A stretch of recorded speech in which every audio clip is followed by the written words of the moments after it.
జగన్మోహన్ రెడ్డి పోతే తగుదనమ్మ అనుకుంటూ వచ్చేసిందంట. ఆహా ఓహో అనుకుంటా. ఆ భాష ఏంటి?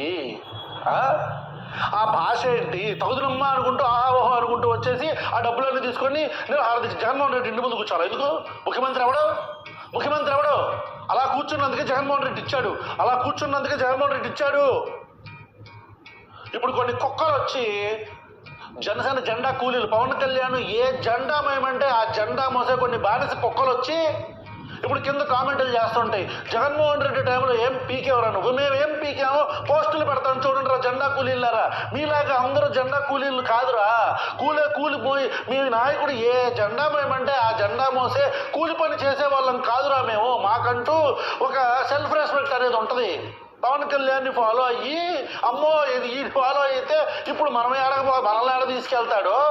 ఒకసారి బీఎస్పీ, ఒకసారి తెలుగుదేశం, ఒకసారి భారతీయ జనతా పార్టీ, ఒకసారి సిపిఐ, ఒకసారి సిపిఎం, ఇట్లా మళ్ళీ దేనికి తీసుకుపోతాడో మనకెందుకు వచ్చిందని వదిలేసాం.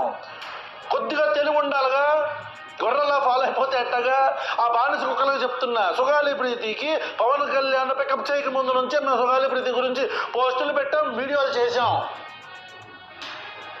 జగన్మోహన్ రెడ్డి గారిని కూడా విమర్శిస్తూ న్యాయం చేయండి ఈవిడికి అని.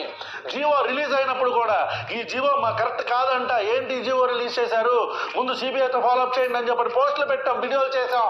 మీ బ్రతుకులకి ఎవరినైనా ప్రశ్నించి సస్తేగా. మాకు అలాంటి ఏముండవు. అరే జెండా కూలీస్, జగన్మోహన్ రెడ్డి గారు అధికారంలో ఉన్నా, ఎవరు అధికారంలో ఉంటే అధికారంలో ఉన్న ప్రశ్నిస్తాం మేము. జగన్మోహన్ రెడ్డి ఇంటి ముందు కూర్చోవాలంట, మాట్లాడుతున్నాడు. జగన్మోహన్ రెడ్డి ఇంటి ముందు కూర్చోవాలి, ఇప్పుడు ప్రతిపక్ష నాయకుడు ఇంటి ముందు కూర్చోవాలా? ఏమైనా న్యాయం చేయమనా? సిగ్గుండాలి. మాకు అధికారం ఏంటి? పొడి చేస్తాం, తురిమేస్తాం, తరిగేస్తాం.